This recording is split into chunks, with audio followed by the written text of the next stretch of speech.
My last question will be that we've heard repeatedly that the market is 100% organized crime. Well, actually, the evidence is that it's actually not.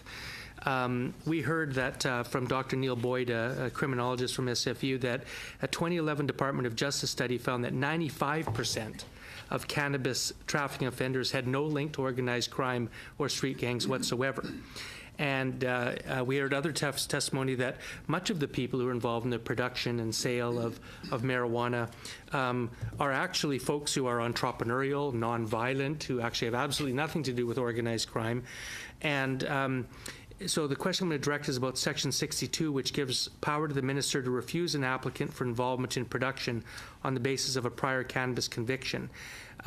Professor Boyd argued that involvement in the current illicit trade should not be sufficient to provide a bar to entry, particularly as we try to bring people into the light, from the illicit market into the licit market, unless they have a record of threats or violence or evidence of dishonesty or of some type. So, Minister, in the absence of these aggregating factors, do you believe that a prior cannabis conviction alone should be sufficient grounds to bar an individual for participating in the new legal market?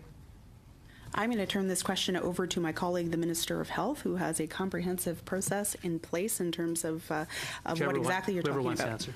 And I'm going to defer it to Ms. Bogdan. How's that? So. Ms. Bogdan, is there anybody else you'd like to defer the question to? No. So, in answer to, thank you, Mr. Chair, for the question. In answer to the honourable member's question, as you know, I was here before the committee last week, and we discussed, the extensive requirements that we have in place for the existing system of production of cannabis for medical purposes. Which are, designed to ensure the integrity of the system and to ensure that it isn't infiltrated, by organized crime. The government will, set out what the requirements will be under the new legislation through the regulations, and is aware of those concerns and will take those into consideration. But I think it will want to continue to strike a balance that it does now to protect the integrity of the system. Thank you. Time's up. Okay, now.